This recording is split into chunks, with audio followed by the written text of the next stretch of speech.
Para mitra kaum dangu sadayana, Jakala Banda disaprak harita nalukeun tua kampung jeung tukang sihir anu ngaran Ki Barabi. Jakala Banda mulai cicing di eta kampung, ngajarkeun ngawurukanan segala rupana, ngajina, cara-carana rarakatan salat jeung lain sajabana anu sangkut paut jeung agama Islam. Jakala Banda sanggeus ngarasa di eta desa aya kana 3 bulana. Terus sakabeh rahayat anu aya di eta desa, warga-warga geus lumayan bisa komo deui barudak leutik mah geus calakan. Diajar ngajina geus lumayan bisa, salatna mah geus jelas jadi utama, pangheulana diajarkeun. Sanggeus aya 3 bulana di dinya, Jakala Banda pamitan antuk nama. Sanajan warga di dinya teu ngijinan Jakala Banda pikeun lunta, tapi memang tujuan Jakala Banda salian ngamalkeun ilmu agama anu dipimilikna. Nya etana teh parentah ti guru anu memang henteu nyata kasebutna, sabab saban poe papanggih dina impian, tapi Jakala Banda ngamanfaatkeun ilmu ku jalan. Manehna leumpang tur manehna ngajarkeun ka setiap jalma anu can ngarti kana masalah agama Islam. Antukna urang kampung teu bisa kumaha. Warga kampung Cipicung sanajan berat ditinggalkeun ku Jakala Banda, anu geus dianggapna warga di dinya kumaranehanana, sabab Jakala Banda dina ngomong, dina tingkah jeung laku mantak istilah nama pikayung-yuneun. Kagorengan saeutik oge anu katingali ku warga justru bisa meper tina amarah-amarah warga anu lainna, anu teu tarima jeung oge pacogoregan anu lainna. Satiap Jakala Banda harita mereskeun pasti bakal beres. Anu baha ka Jakala Banda. Katurug-turug urang kampung Cipicung eta sawareh loba nu hayang diajar ilmu silat. Jakala Banda oge teu pelit, sajabade ngajarkeun ilmu agama oge ilmu silat oge teu poho. Dina parengan Jakala Banda harita miang, para warga loba nu ngeluh mung ditinggalkeun. Komo deui anu kakarak diajar masalah agama. Tapi Jakala Banda janji dina hiji waktu samun manehanana geus beres, papanggih jeung nu jadi lanceukna, Jakala Banda janji bakal datang deui ka eta pitempatan pikeun ngajarkeun naon anu kumanehna ayeuna ditinggalkeun. Jakala Banda oge harita nitip-nitipkeun ka salah saurang warga kampung eta anu katinggalina calakan tur pinter. Sagala anu parentah tur papatah Jakala Banda katarima ku eta warga anu hiji. Jakala Banda kacina bungaheunana, mantak manehna ini teh nitipkeun ka eta jalma supaya daek ngaping ngadidik ka jalma anu sahanapeunana anu can ngarti dina masalah naon anu diajarkeun ku Jakala Banda. Sanggeus puguh kitu mah taripti Jakala Banda harita kenceling init ninggalkeun eta kampung. Dibarengan ku bismillah, Jakala Banda nuju ka beulah kulon sakumaha anu diparentahkeun ku nu jadi bapana. Raja kalarasa merentahkeun Jakala Banda pikeun nuju ka beulah kulon, sabab samemeh nepi cenah ceuk Raja kalarasa bakal menang gangguan.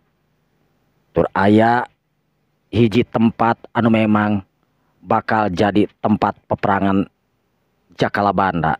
Tapi Jakalabanda sorangan encan apal tempat naon jeung di mana manehna dina waktu ayeuna bakal nyorang eta tempat. Sajeroning leumpang Jakalabanda teu boleh waspada. Sabab sakumaha omongan anu jadi bapakna Raja Kalarasa. Jakalabanda anu encan dikenal saha area Jakalabanda. Tapi justru jalma bakal ningali kana kahebatan Jakalabanda hiji nu apal bakal pabeja-beja.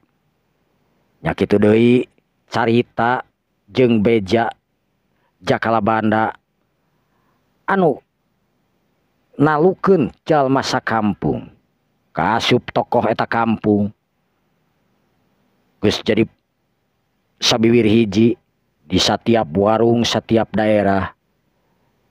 Ngaran-ngaran jalma kadang-kadang tara ari dikurangan mah ngan jelas sok dileuwihan.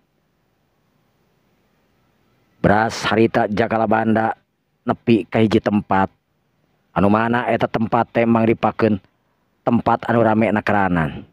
Jalma kaditu kadieu mani sibuk na keranan, nu dagang, anu lalumpangan jeung nu neangan kasab masing-masing jang ngahirupan anak jeung nu jadi pamajikan anak katut keluargana sakabehna.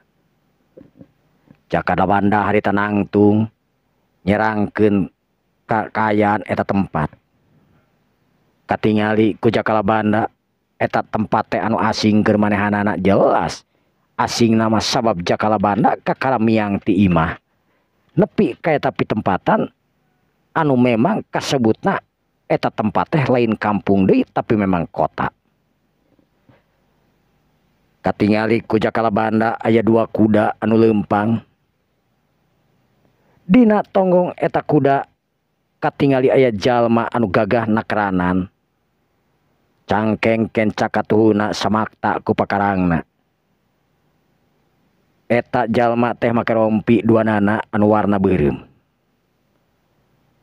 Sakabeh jalma anu ningali bangsa rahayat teu sirikna sumujud tur tungkul teu wani kudu padu hareup jeung eta jalma atawa pateuteub panon jeung eta jalma anu duaan.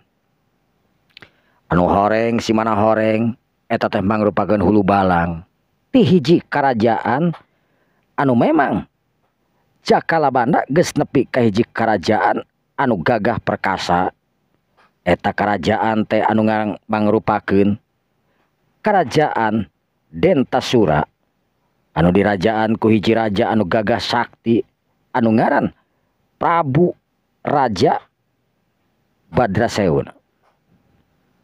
Raja Badrasena anu kakoncara ka mana-mana anu teu teurak awakna ku pakarang. Sagala kakuatan sagala kadikjayaan aya dina awakna. Eueuh hiji oge raja-raja anu memang mampu ngalawan Raja Badrasena. Tapi Raja Badrasena oge teu munafik. Manehna ngadenge yen aya karajaan anu memang dipimpin ku hiji raja anu ngora tur bijaksana anu ngaranna Raden Jagateuruh. Raden Jagateuruh geus nepi kana ceulina Raden Badrasena anu tangtuna keur Badrasena ngarasa hareudang bayeungyang lantaran lain kur bijaksana eta ngaran Raden Jagateuruh teh tapi jelas nyiptakeun karaton di tengah leuweung anu ayeuna geus jadi kota, jadi desa, jadi tempat-tempat anu memang endah. Dina waktu anu henteu lila eta nu jadi pikiran ku Raja Badrasena kumaha carana Raden Jagateuruh bisa ngabangun eta tempat dina waktu anu sakieu kolepat.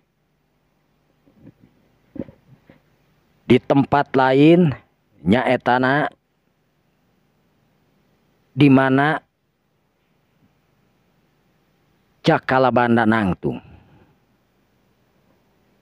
Dua ponggawa anu keluar ti karaton harita anu biasa meriksa keayaan daerahna, daerah kota raja anu teluput sanajan kumaha oge telik delikna para abdi negara, para ponggawa jeung prajuritna sigap siaga sok sieun aya mau ngamuk ke jameta anu rek ngaco ka eta negara geus pasti bakal kacrek dina harita keneh.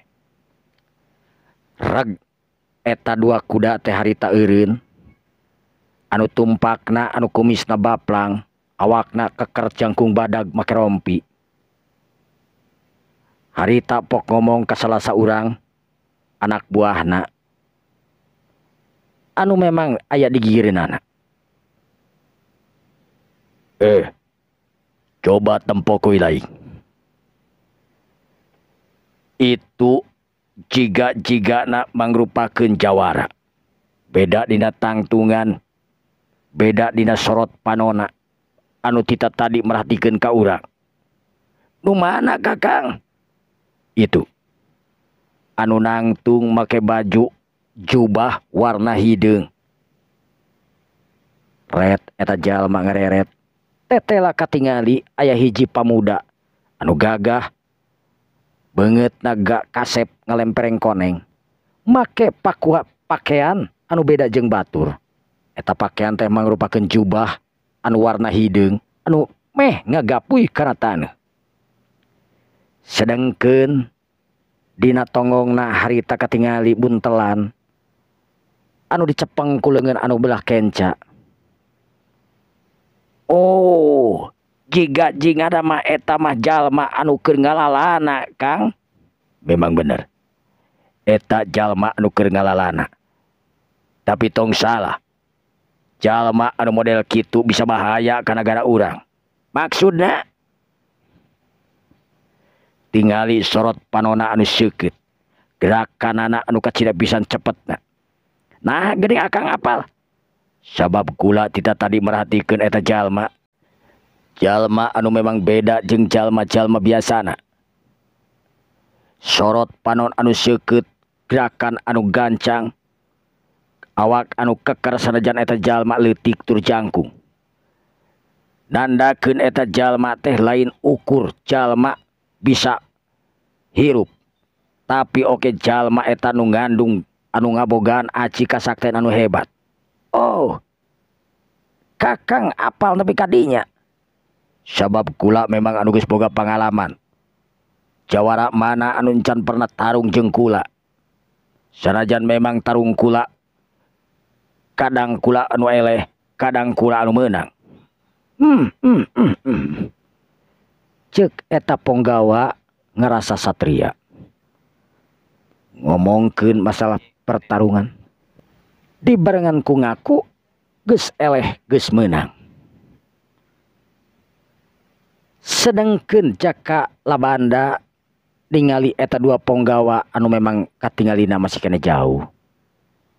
Eureun merhatikeun ka dirina Jakalabanda harita oge nangtung neuteup seukeut ka eta dua ponggawa anu eureun tur merhatikeun ka dirina. Jakalabanda ngarasa aneh kadua eta ponggawa anu terus-terusan kita tadi tisaprak manehna datang kadinya tur ningali eta ponggawa nu salah saurangna terus merhatikeun dirina. Jiga apal, jiga hayang leuwih apal ka dirina. Kunaon cenah eta dua ponggawa teh make jeung merhatikeun aing sagala rupa. Jeung ieu teh karajaan naon deui? Eta benteng mari jangkung kitu. Nah, ieu teh kota raja. Lamun disebutkeun kota raja pantes. Sabab kita tadi aing ningali jalma anu kaditu ka dieu pinuh ku kasibukan. Nu dagang menil pabeulit anu meuli na kitu keneh. Jeung jalma-jalma di dieu rata-rata make pakaian anu mewah. Murun bener. Kota raja ieu teh. Tapi raja naon ye? Karajaan naon nu aya di dieu? Ceuk Jakateuruh. sedangkan dua pogawa harita ngadegetan ka manehanana anu ngarasa penasaran saha sebenarnya eta budak pamuda anu tita tadi nangtung di sisi jalan netep ka daerah manehanana. Sanggeus nepi ka deket jaka teureum kurang leuwih 10 meter salah saurangna harita pok nanya ka jaka teureum anu keur nangtung, "Sampurasun budak ngora." Rampes. "Budak ngora, kula salaku ponggawa ti ieu nagara anu boga kawajiban pikeun nanya sing saha wae anu asup ka ieu nagara tur memang teu dikanyahokeun ku kula. Kula rek nanya ka anjeun." "Naon anu rek ditanyakeun ka kula?" "Saha ngaran anjeun? Di mana karang pamidangan asal anjeun? Rek naon anjeun datang ka ieu pitempatan?" "Oh, ngaran kula Jakala Banda. Asal karang pamidangan kula nyaeta di hiji desa anu jauh ka ditu ka dieu, jauh di tempat ieu anu ngaranna Desa Ciparaya. Jeung kaula datang ka ieu pitempatan teh lain ngahaja, tapi kula jalma anu keur ngalalana neangan pangalaman pikeun hirup kula." "Jelas." "Oh, jadi Andika teh jalma anu keur ngalalana. Naha aya nu diteangan?" "Tangtu kaula lunta aya nu keur diteangan." Mangrupakeun lanceuk kaula nu keur diteangan." Tapi wayahna Andika geus nepi ka ieu pitempatan anu hartina Andika teu bisa bebas kitu wae. Nah, apana kaula teu nyieun kajahatan?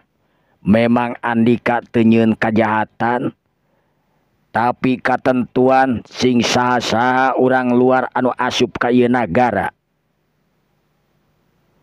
tangtu kudu aya pertanyaan-pertanyaan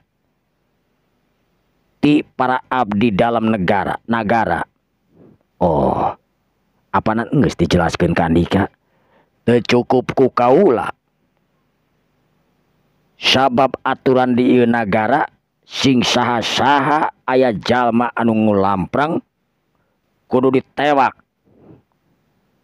Sanajan eta jalma encan nyieun kaributan, encan nyieun kajahatan, tapi ciri-ciri jalma anu bakal nyieun kajahatan geus kanyahoan. Kanyahoan? Memangna kula boga ciri-ciri naon jang nyieun kajahatan? Jelas. Ciri-ciri Andika pikeun nyieun kajahatan geus katingali ti kajauhan keneh. Di antarana naon coba? Tetepan Andika anu seukeut burelak-burelak, tumpa tempo, luha loho, jiga entog anu rek nogan. Terus oge dina leumpang Andika anu katingali rurusuhan tur ganjang. Jadi eta anu ngajadikeun kula ditahan di ieu nagara. Lamun kula rek maksa init kumaha? Lamun Andika rek maksa init hartina Andika ngabangkang ka jalma patugas ieu nagara kasup ka kula. Tapi kula teu rumasa kula nyieun kajahatan di ieu nagara. Tong boro-boroning kajahatan. Apal oge nagara ieu. Naon nagarana? Kula teu apal. Ayeuna ilaing kudu apal. Ieu nagara teh mangrupa nagara gede, nagara raksasa anu ngaran nagara Dentasutra. Dentasura. Benar, ieu nagara Dentasura anu dirajaan ku hiji raja anu gagah tur perkasa. Eta raja anu namina Gusti Prabu Dentasura Raja Padrasena. Oh, jadi Raja Badrasena. Raja Badrasena. Salah berarti anjeun. Salah. Wanian anjeun nyebut salah ke kula. Lamun salah mau mungkin dibenarkan ku kula. Salahnya salah, benar terus benar. Ku kula bakal diomongkeun. Naon kasalahan andi kula? Kasalahan Andika tangtu. Kasatiap jalma anu ngalakukeun hade, anu ngalakukeun goreng dianggapna tangtu jahat ku Andika. Teu kitu buktina. Kula nu teu ngalakukeun naon-naon luha loho ka ieu daerah. Kura luha loho lunta lanto ka ieu daerah. Bengong lain hartina kula keur nitenan ieu daerah, tapi jelas kula ngarasa aneh tur kaget. Sabab kula kakara nincakeun suku ka ieu nagara. Teu bisa. Tetep kaputusan kula Andika kudu dibawa ka ieu nagara. Kudu ditanya anu leuwih jerona deui. Kula teu narima. Tangtu kula bakal maksa pikeun neruskeun perjalanan kula. Sabab hartina kula kudu ditanya hungkul, ujug-ujugna engke dilepaskeun. Sarua jeung anjeun ngaganggu ka kula. Jakala Banda. Jakala Banda garan teh? Bener, kula Jakala Banda. Andika entong coba-coba ngabangkang ka kula. Sakali kula moal daek, tetep kula moal daek. Yakin Andika rek ngabangkang moal daek nuturkeun kahayang kula parentah ti ieu nagara. Kula lain arek kabaha, tapi salah formatna, salah ketentuanana. Teu sakabeh jalma nu ngalanto ka ieu nagara bisa jahat. Anjeun geus sakompet daunkeun antara kula jeung para panjahat lamun kitu mah. Eta anu kacida pisan salahna. Kumaha cara pandang Andika bisa nempok kula jalma jahat? Aing teu hayang ngadenge deui. Aing pokona mah eueuh anu wani ngabantah ka aing panglima ti ieu nagara. Kerewek eta jalma ulah diberek ngap deui, bawa ka jero karaton. Sumenge Gusti, ceuk salah saurangna. Barangkeur kitu brudul aya genepan harita kuda datang nyampeurkeun. Duka saha anu ngontekna dan di waktu harita mah can aya telepon. Ngan anu jelas eta genep kuda teh pasti jeung dipastikeun bakal mantuan ka panglimana anu keur nyang hareupan hiji pemuda.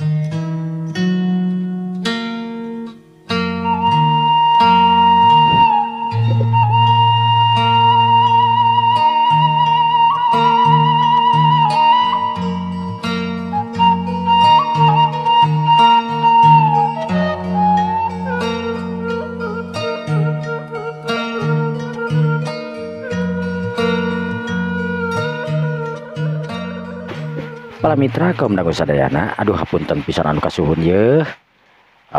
Margi di daerah abdi nya di Bandung. Ayeuna teh nuju aya hujan ageng anu kacidageung na ye, dugi ka banjir. Abdi oge ngarekam teh dugi ka nadeg ieu teh ye. Duh hapunten pisannya pami kaganggu suara hujan. Itu sanos kumaha oge pasti tetep kadangu ya suara hujan teh. China naik ke darat di solokan lah gitu terus tengah tampung deh. Mangga urang lajengkeun nya sanes kumaha oge lah. Para mitra kaum dangu sadayana, eta para ponggawa anu datang langsung tarurun tina kudana, samakta ku pakarang ngariung ngalingkung ka Jakala Banda. Paripok salah seorang di antara maranehanana harita ngomong ka Jakala Banda ku sora anu handaruan tur kasar nekeranan. Eh, Andika teh saha wani-wani ngalawan kaing segala rupa.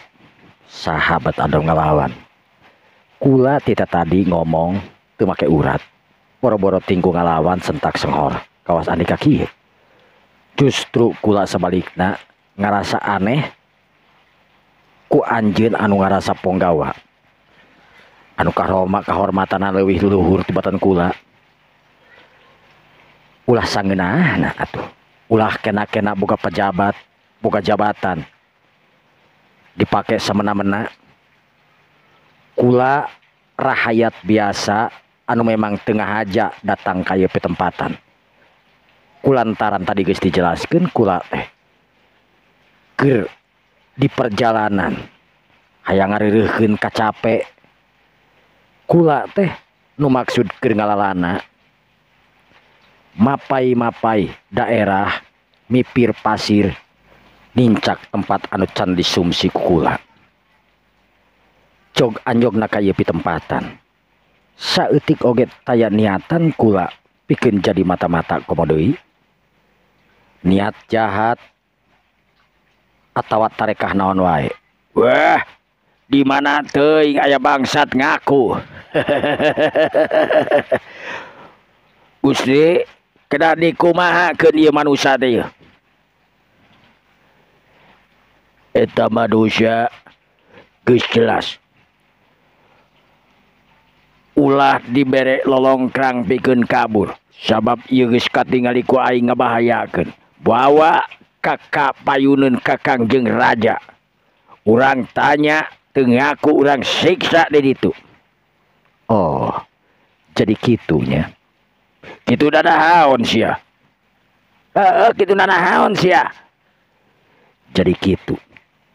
Tingkah laku anjeun salaku pimpinan, salaku pejabat daerah, pejabat kerajaan ngagunakeun samena-mena. Lamun kitu hartina kuring oge mah cicingeun meureun. Sabab aya paribasana. Sireum oge aya ditincak-tincak ting pasti ngegel meureun. Nya kitu di kula. Kula ayeuna ceuk paribasana nyingkah geus teu bisa. Eueuh deui cara. Iwal ti kula kudu ngalawan merjuangkeun hak kula. Weh, ulah loba omong sia. Loba omong artina modar deulin. Hade lamun kitu mah. Jadi karep Andika ayeuna kumaha? Arek wilu moal sia. Jang hareup ka Kangjeng Raja. Moal. Sebab eta lain raja kula. Tapi si lain geus ngalanggar tur nincak ka tempat ieu. Ceuk tadi oge kula bangsa manusia bebas ngalayang ka mana wae kasup ka nagara ande. Lamun kitu hartina si lain ngalawan ka kula, lain kuring ngalawan. Tapi kula mertahankeun hak kula. Kula teu ngarasa boga dosa, kula teu ngarasa nyieun masalah jeung bangsa Andika. Tapi kari-kari ayeuna kula dituduh nyieun kajahatan. Naon buktina? Kula dituduh nyieun kajahatan. Wah, kurang ajar, tewak barudak. Corelat. Sababaraha urang harita ting corelat ngajreng. Semuka pedangna masing-masing. Sret. Eta pedang diamang-amang ngagigila nyingsieunan ka Jakalabanda supaya Jakalabanda kibir sama meh tarung. Tapi oge lain Jakalabanda ngaranna. Lamun kudu sentar tur keung ku ningali pedang anu ting gurilap sikeutna karanan. Jakalabanda ngadon mesem harita atuh puguh we. Nu diajak mesem lain males mesem. Kalah ka molotot bari ngaheumangkeun pedang. Kurang ajar sia. Ngadon mesem ka aing, memangna sia cinta ka aing, kurang ajar goblok teh. Corelat jeung. Kuk. Pedang sabaraha harita diserangkeun. Nyuruguk ti luhur tepi ka handap rek nyiksak kana awakna Jakalabanda. Jakalabanda saeutik oge teu ngejat nyingkahan eta pedang. samalah jakala banda siga anu ngaheot nakeranan bari nangkep harigu teu saeutik oge rasa keung jakala banda dina hatena aing hayang nyaho keun aing sina ditewak dibawa ka jero istana siga kumaha cenah rajana ieu anak buahna mani sakida kacida pisan hayang kapuji atawa memang di dieu kerajaan anak kalakuan memang kararieu ketat sih ketat tapi dak kuduna teu kieu-kieu teuing ceuk jakala banda anu ngahaja awakna harita teu ngalawan seutik oge ka eta musuh atuh puguh we musuhna salaluasa bak bak bak bak bak bak pedang anu sarareukeut harita niban kana awakna jakala banda tapi mantak aneh tur kaget lain jakala banda anu teu raku eta pedang justru pedang anu rompang aya oge anu potong ngeunaan kana awak jakala banda anu keur nangtung bari mesem ka dirina neuteub seukeut kunaon malah lunur sok bisi aya senjata anu lain atuh mangga sok kaula moal arek ngalawan ka Andika sabab percuma keur kaula ngalawan kurang ajar Gusti aduh geuning ieu teh manusia teh weduk teu mempan ku sanjata teu raku pedang itu pedang kalah rompang nu hiji mah anu saware deui kadonting beletak potong jadi 3 kurang ajar jakala banda tetela naon dugaan kula yen Andika bener-bener nyieun masalah jeung kerajaan kula anu hartina anjeun jakala banda kudu modar dina leungeun kula sabab lamun anjeun diantepkeun hirup bisa-bisa ngaranyah kana segala rupana jakala banda dagoan aing ieu kejeleng eta jalma anu tetela panglima perangna panglima perang ti nagara Dentasuta ngagajleng tina kudana awakna hampang nakeranan corelat jeleng celak harita nangtung mancuh di hareupeun jakala banda sedengkeun jakala banda sugan katingali keung atawa gimir cacakan katingali rahayat anu narongton ti kajauhan tur tantara anu beuki loba wae ngagunuk ngariung ningali tarungna jakala banda jeung pamimpin manehanana anu maksudna panglima perang jakala banda pok ngomong lamun kula teu daek dibawa ka istana kumaha kapaksa aing bakal nyieun tindakan anu di luar kahayang Andika oh maksudna dipodaran ku aing di dieu keneh jadi kitu anjeun boga nyawa kula boga nyawa maksudna anjeun ngaboga nyawa kula make jeung gampang arek modaran segala rupa wah montong lobat capek deuleu corelat jeung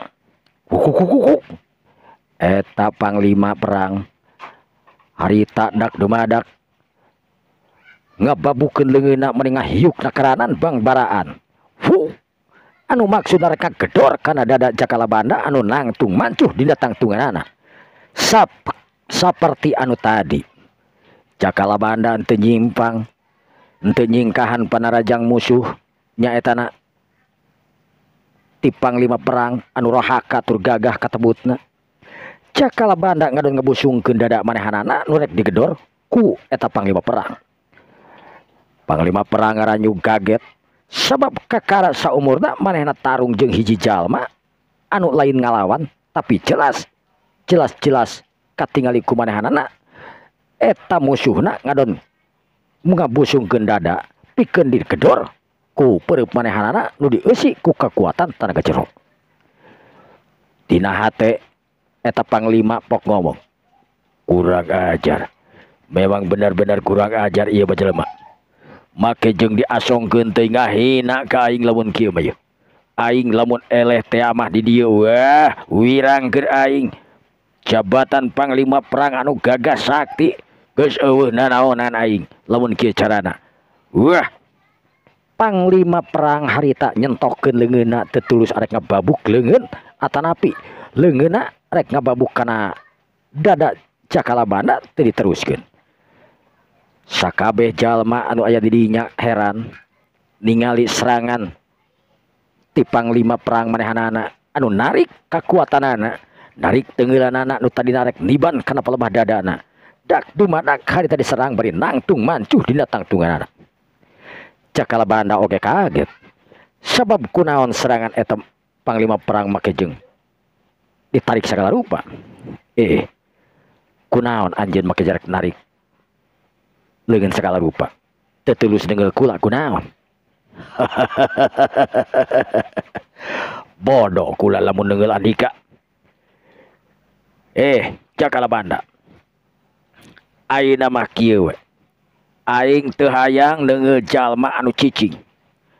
Coba gerakeun awak maneh tarung jeung aing sakumaha mistina tarung batu tunggalan eleh menang aing tangtu satria, menang aing ngaku kemenanganana, eleh aing bakal ngaku karena keelehan aing.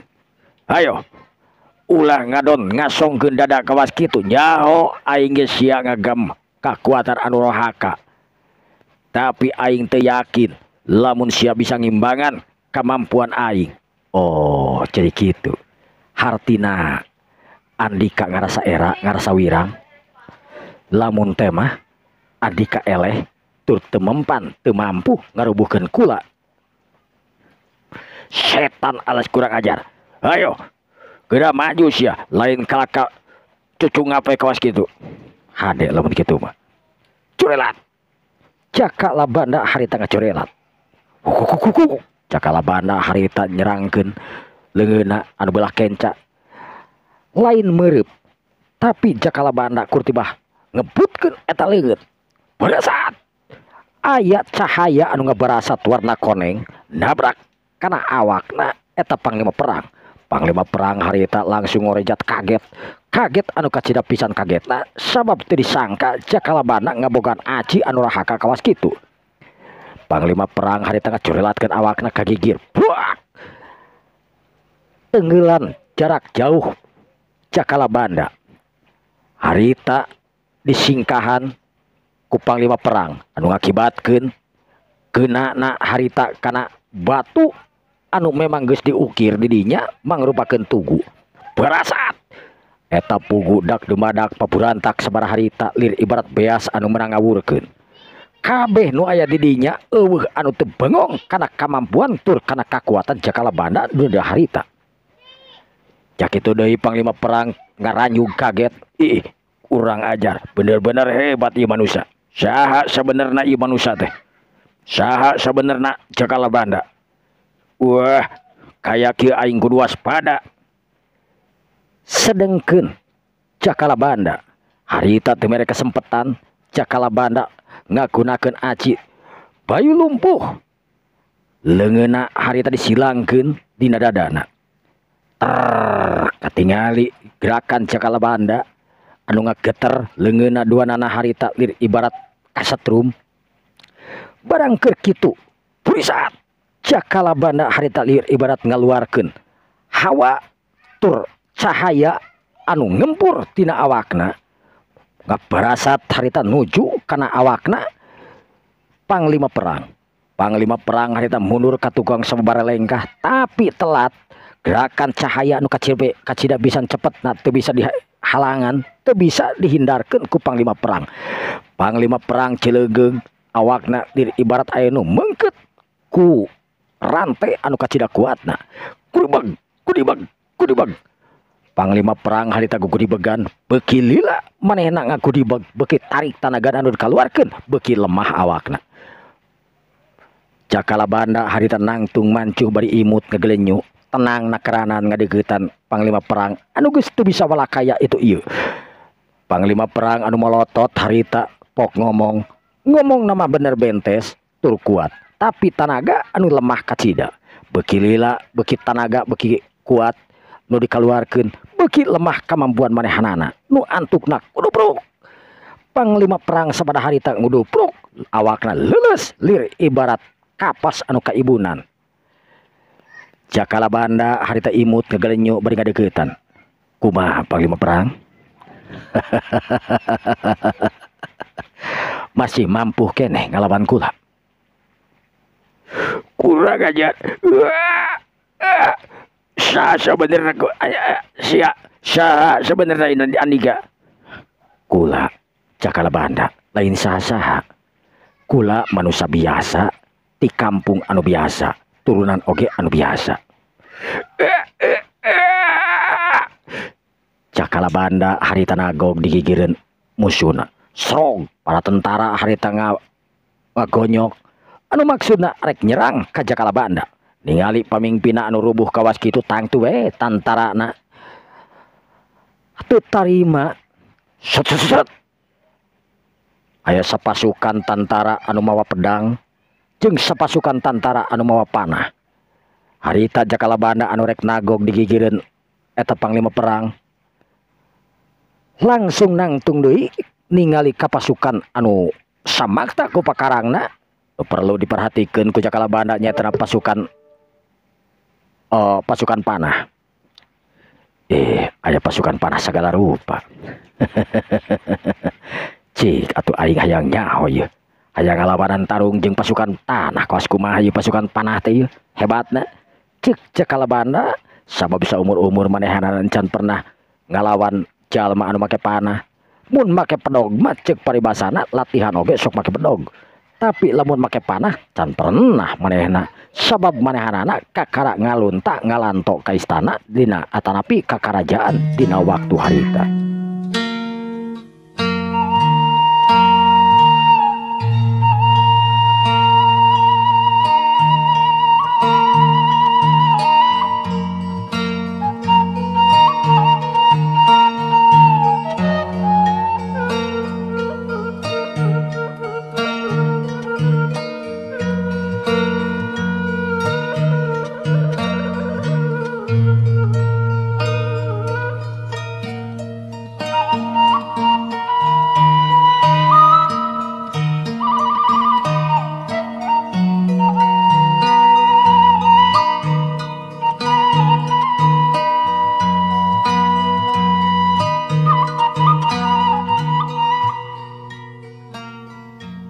Para mitra kaum dangu sadayana, pamimpin pasukan panah ngarasa kaget yen aya laporan cenah aya anu ngamuk di alun-alun kota raja. Sakabeh pasukan panah anu memang dipimpin ku hiji pimpinan anu kasabat gahar tur galak jago dinamainkeun panahna. Pantas mantak disebut pasukan panah oge pamimpin jago. Harita ngadenge berita kawas kitu langsung nuju ke tempat anu ditujuna nyata di mana laporan teh di alun-alun kota raja aya kaributan. Aya jalma anu nguak ngawik tur ngamuk cenah bewejana mah. Padahal mah jakala banda anu diserang tur tibah narima lain nyerang. Justru bebejana ka jero mah lain kitu sabalikna. Barang srog harita ningali panglima perang manehanana geus ngagoler ngababatang. Sanajan teu maot tapi jelas panglima perang teu walakaya sama sakali cigah anu berat pikeun ngangkat leungeun oge sabab leungeunna karasa leuleus lir ibarat kapas anu kaibunan. Kakang Aruna kunaon ieu teh geuning? Kadenge anu ngagorowok ti kajauhan nyebutkeun Kakang Aruna. Sing horeng meureunan anu disebut Kakang Aruna teh mangrupakeun panglima perang. Eta ngaranna panglima perang. Sedangkeun Aruna panglima perang harita ngareret ka pasukan panah anu ngagorowok teh sing horeng teh pamimpina. Aduh, Yai, tulungan Kakang Aruna Yai. Ieu aya jalma anu sarap jalma anu kagegeloan ieu. Wah, jika nama tos ngadahar cacing ieu. Buru pentangkeun eta panah rangsakeun awakna ya. Ceuk eta anu ngaran Aruna. Atuh puguh we pamimpin pasukan panah sapada harita. Langsung ngadeuketan ka jagat Labanda anu keur nangtung mancuh dina tangtunganana beri neuteub seukeut ke pasukan panah. Saha ngaran Andika? Kula jaka Labanda. Andika geus wani-wani datang ka ieu nagara bari ngacokeun sagala rupa. Naha Andika hayang modar? Geus wani-wani ngacokeun di nagara kula. Saha anu ngacokeun? Jelas-jelas Andika anu ngacokeun. Tuh tingali pamimpin kula Kakang Aruna dikumahakeun ku anjeun.